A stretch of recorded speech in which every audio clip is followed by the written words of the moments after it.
Hello and welcome back to safety skill channel. This is the world of safety. अगर आप एक safety officer हैं या safety से किसी भी तरीके से जुड़े हैं तो एक वर्ड आपने ज़रूर सुना होगा और वो है कंसिक्वेंस मैनेजमेंट। सो आज हम लोग इस वीडियो में वर्कप्लेस में बहुत ही इंपॉर्टेंट रोल प्ले करने वाली कंसिक्वेंस मैनेजमेंट टॉपिक पर डिस्कस करेंगे। कंसिक्वेंस मैनेजमेंट से जुड़ी हुई तमाम चीज़ों को हम लोग इस छोटे से वीडियो में डिस्कस करेंगे। आगे बढ़ने से पहले आपसे रिक्वेस्ट करूँगा कि अगर अभी तक आपने इस चैनल को सब्सक्राइब नहीं किया है तो आप बहुत कुछ मिस कर रहे हैं। चैनल को सब्सक्राइब करके बेल आइकन पे प्रेस करके ऑल को जरूर क्लिक करें ताकि किसी भी तरह की अपडेट आपको मिस ना हो, सारे नोटिफिकेशन आपको अपनी मोबाइल पर मिले और आप इससे अपडेटेड रहें। इस चैनल पर लास्ट वीडियो बहुत ही इंपॉर्टेंट टॉपिक पर डिस्कस किया गया था जिसमें बताया गया था टाइप्स ऑफ ऑडिट, कितने तरह के ऑडिट होते हैं। वो सारे ऑडिट को उस वीडियो में इंक्लूड किया गया था और अच्छे तरीके से बताया गया था। अगर अभी तक आपने उस वीडियो को नहीं देखा है तो उसका लिंक मैं डिस्क्रिप्शन बॉक्स में दे दूंगा, आप वहां जाकर देख सकते हैं। तो चलिए हम लोग डिस्कस करते हैं कि इस वीडियो में हम लोग क्या क्या डिस्कस करेंगे। तो सबसे पहले हम लोग देखेंगे कंसिक्वेंस मैनेजमेंट का डेफिनेशन क्या होता है, और दूसरा हम लोग देखेंगे कि कंसिक्वेंस मैनेजमेंट में हम लोग क्या क्या डिसिप्लिनरी एक्शन ले सकते हैं। ठीक है, और कंसिक्वेंस मैनेजमेंट जो होता है इसे हम लोग शॉर्ट में सीएम भी कहते हैं। इस सीएम में ऐसी कौन सी चीज़ें हैं जो हमें ध्यान में रख के किसी के ऊपर भी अप्लाई करना है। ठीक है, और इससे जुड़ी और भी कुछ कुछ इंपॉर्टेंट चीज़ें हैं जो मैं आपको वीडियो के लास्ट में बताऊंगा। तो बिना स्किप किए वीडियो के लास्ट तक बने रहें ताकि सारे डाउट्स आपके क्लियर हो। तो चलिए हम लोग स्टार्ट करेंगे व्हाट इज कंसिक्वेंस मैनेजमेंट से। Okay, so consequence management refers to a system or process that outlines how an organization responds to safety violation, ensuring fair and consistent disciplinary action when employee conduct behavior or performance falls below acceptable standards। बहुत ही simple language में मैंने यहाँ पर लिखने का आपको बताने का कोशिश किया है। ठीक है, तो इंग्लिश में अगर आपको नहीं भी समझ आया तो मैं उसको बहुत ही आसान भाषा में आपको बता देता हूँ।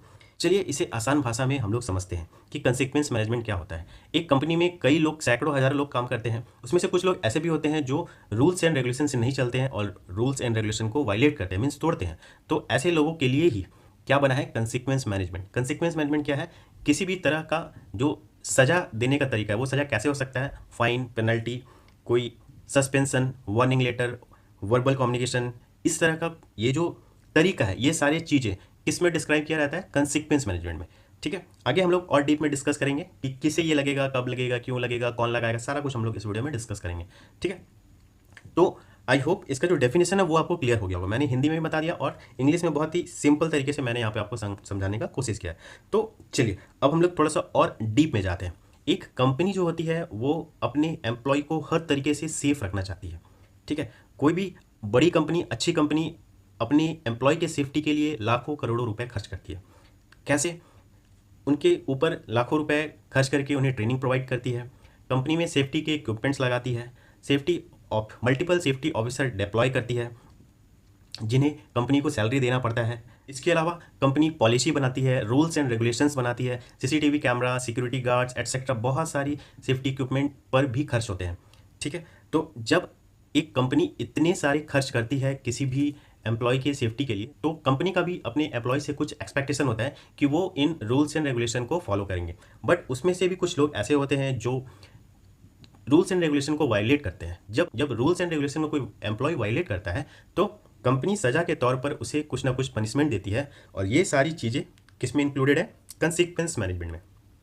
ठीक है, अगर आप एक्सपीरियंस्ड होंगे सेफ्टी में तो आप ज़रूर इससे बहुत अच्छे से रूबरू होंगे, और अगर आप फ्रेशर हैं, न्यू हैं, जस्ट या आप सेफ्टी में जस्ट एंट्री करने वाले हैं, आप उसमें जॉब सर्च कर रहे हैं, तो भी आपको ये बहुत ही हेल्पफुल होगा।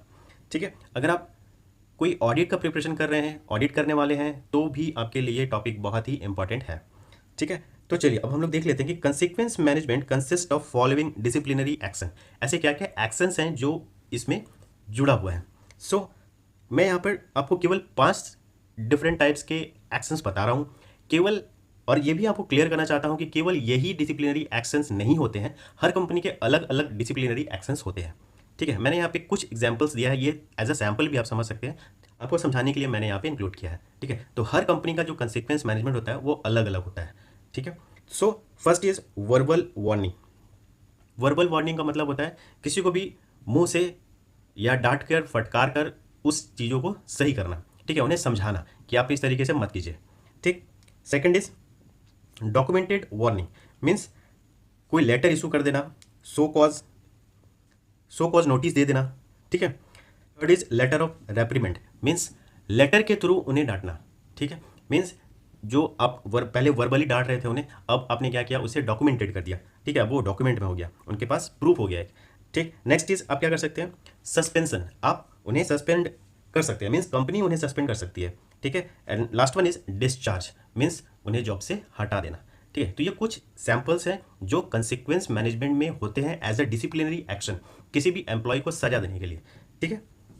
सो आगे हम लोग देखते हैं कि कंसिक्वेंस मैनेजमेंट जो है वो किन किन बातों पे डिपेंड करती है, ठीक है। तो मैं यहाँ पे टोटल 5 ऐसे पैरामीटर्स मेंशन किया हूँ, इंक्लूड किया हूँ, जिस पे मुझे लगता है कि ये कंसिक्वेंस मैनेजमेंट डिपेंड करते हैं, बट ऐसा नहीं है।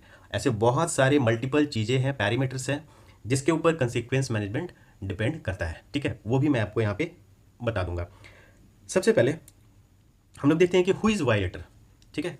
फॉर एग्जाम्पल एक सुपरवाइजर होता है और आपकी कंपनी में एक वर्कर भी होता है, ठीक है। तो आप मुझे बताइए कि अगर एक वर्कर गलती करता है और एक सुपरवाइजर ग्रेड का कोई रेस्पॉन्सिबल पर्सन गलती करता है, मीन्स वायलेशन करता है, तो दोनों को क्या सेम सज़ा मिलनी चाहिए? तो आप बोलेंगे नो, राइट। सो क्यों? क्योंकि दोनों की जो रोल्स एंड रेस्पॉन्सिबिलिटी है दोनों की डिफरेंट है, ठीक है। वर्कर से हम उतनी ज़्यादा एक्सपेक्टेशन नहीं रखते हैं, बट अगर एक सुपरवाइजर कोई भी रूल वायलेट करता है तो ये थोड़ा ज़्यादा सीरियस मैटर हो जाता है, ठीक है। सो सेकंड हम लोग क्या देखते हैं, नंबर ऑफ वायलेशन, कि ये कितनी बार वायलेशन वो किया है, ठीक है। और ये फर्स्ट टाइम है, ये सेकंड टाइम है, ये थर्ड टाइम है, या ये मल्टीपल इनका हैबिट बन गया है, ठीक है, वो भी हम देखते हैं। Third is severity of violation, इसका मतलब है कि वो उन्होंने जो गलती किया है उसका सिविरिटी क्या है, मीन्स कितना बड़ा वो वायलेशन है, उससे कि छोटी सी नुकसान होगी या बड़े से नुकसान होंगे, ठीक है। तो ये भी चेक किया जाता है। और इसके 2 वीडियो के पहले मैंने सिविरिटी इंडेक्स के बारे में वीडियो अपलोड किया है, उसका लिंक भी मैं डिस्क्रिप्शन बॉक्स में दे दूंगा, जिसमें सिविरिटी के बारे में सब कुछ बताया गया है। अगर अभी तक आपने उसे नहीं देखा है तो आप वहाँ जाकर उसे देख सकते हैं, ठीक है। So fourth point, time and place of the violation, किस टाइम वायलेशन किया गया है और वो कौन सा प्लेस है जहाँ पर वायलेशन हुआ है, ठीक है। अगर आप ऑफिस में बैठ के वायलेशन कर रहे हैं तो बात अलग हो सकती है, और अगर आप वर्क साइट पे कोई वायलेशन कर रहे हैं तो बात अलग हो सकती है, ठीक है। फॉर एग्जाम्पल जैसे मान लीजिए किसी को स्मोकिंग का आदत है, अगर वो ऑफिस में स्मोकिंग कर रहा है तो हो सकता है कोई ज़्यादा प्रॉब्लम ना हो, क्योंकि वहाँ पे कोई भी फ्लेमेबल मटेरियल्स नहीं होते हैं। बट वर्क साइट जो होता है वहाँ पे बहुत सारे फ्लेमेबल मटेरियल्स होते हैं जिससे फायर या एक्सप्लोजन का खतरा होता है, इसलिए दोनों जगह डिफरेंट है, और जो वायलेशन का जो सिविरिटी है वो भी डिफरेंट है, ठीक है। Next is intention of the person, इसमें यह भी चेक किया जाता है कि जो इंसान है, जो वायलेटर है, एम्प्लॉय है, उसका इंटेंशन क्या था, मीन्स इरादा क्या था, क्या वो इंटेंशनली चीज़ों को किया है या नॉन इंटेंशनली किया है, ठीक है। जानबूझकर करना एक होता है, और एक होता है गलती से करना। तो ये कुछ चीज़ें हैं जिसे हम ध्यान में रख के उन पे कॉन्सिक्वेंस मैनेजमेंट लगाते हैं, ठीक है। इसके अलावा और भी चीज़ें हैं जो हम लोग देखते हैं एज ए ह्यूमन, ठीक है। बहुत सारी चीज़ें हम लोग देखते हैं। अब मान लीजिए कोई बंदा जस्ट अभी न्यू आपके कंपनी में ज्वाइन किया है, तो आप उस पर कंसिक्वेंस मैनेजमेंट नहीं लगा सकते हैं, ठीक है।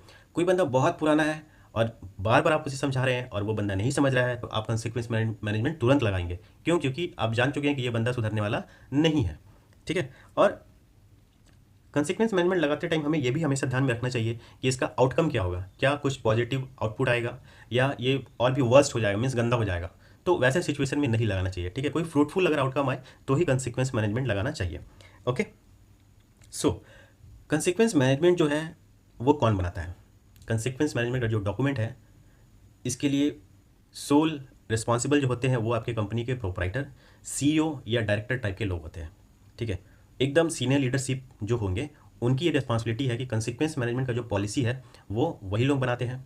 अब क्या हर कोई इसे लगा सकता है? सो नो, केवल आपके कंपनी के जो रेस्पॉन्सिबल पर्सन है, एक्सपीरियंस्ड पर्सन है, वो ही कंसिक्वेंस मैनेजमेंट को लगा सकते हैं, ठीक है। नीचे कैटेगरी के जो लोग होते हैं वो कंसिक्वेंस मैनेजमेंट नहीं लगा सकते हैं, ठीक है। मीन्स मान लीजिए कोई सीनियर मैनेजर है, कोई मैनेजर है, कोई असिस्टेंट मैनेजर है, कोई ऑफिसर है, तो मान लीजिए कि फॉर एग्जांपल मैं बोल रहा हूँ कि ऑफिसर ग्रेड के लोगों को पावर नहीं दिया जाएगा कि आप कंसिक्वेंस मैनेजमेंट लगाइए, बट कोई मैनेजर है, सीनियर मैनेजर है, हेड है, चीफ है, तो उन्हें ये पावर दिया जाता है कि आप वायलेशन का सिविरिटी देख के कंसिक्वेंस मैनेजमेंट लगा सकते हैं, ठीक है। इससे जुड़ा हुआ एक और चीज़ है कि जब कंसिक्वेंस मैनेजमेंट पॉलिसी बनती है किसी भी कंपनी में, तो इसका अवेयरनेस ट्रेनिंग कराना एम्प्लॉयज़ को बहुत ज़रूरी होता है, ठीक है, ताकि उन्हें ये पता हो कि अगर वो गलती करते हैं तो कंपनी उनके साथ क्या क्या कर सकती है, ताकि वो किसी भी तरह के रूल्स एंड रेगुलेशन को तोड़े नहीं, ठीक है। इसका अवेयरनेस ट्रेनिंग कराना बहुत ज़रूरी है। जब भी कंपनी किसी भी एम्प्लॉयज़ को लेटर या कुछ भी डिसिप्लिनरी एक्शन लेती है और उसे शो करती है, तो उसमें उसका कंसेंट जरूर लेना होता है, ठीक है। मीन्स अगर मैं कोई कंपनी उन्हें वार्निंग लेटर इशू कर रही है तो उसमें यह भी लिखना है कि मैं आपको ये वार्निंग लेटर क्यों इशू ना करूं, वो भी आप यहाँ पे नीचे एक्सप्लेन करें, ठीक है। सो आई होप कंसिक्वेंस मैनेजमेंट से जुड़ी हुई तमाम चीज़ें को मैंने इस वीडियो में आपको समझा दिया है। आई होप आपको सारा कुछ समझ आया होगा। अगर अभी भी आपके मन में कोई डाउट है तो कमेंट बॉक्स में लिखिए, मैं उसका आंसर करूँगा। आगे बढ़ते हुए मैं आपको बता दूं कि अगर अभी तक अपनी सेफ्टी स्किल के इंस्टाग्राम और फेसबुक पेज को फॉलो नहीं किया है तो आप बहुत कुछ मिस कर रहे हैं। सेफ्टी स्किल के फेसबुक और इंस्टाग्राम पेज को तुरंत फॉलो करें ताकि आप सेफ्टी से जुड़े हुए तमाम चीज़ों से अपडेटेड रहें। मैं इन पेजेस पे यूट्यूब से डिफरेंट कंटेंट अपलोड करता रहता हूँ। वीडियो अच्छा लगे तो एक लाइक ज़रूर करें, अपने दोस्तों के साथ शेयर करना ना भूलें। चलिए मिलते हैं नेक्स्ट वीडियो में। जय सुरक्षा, जय हिंद।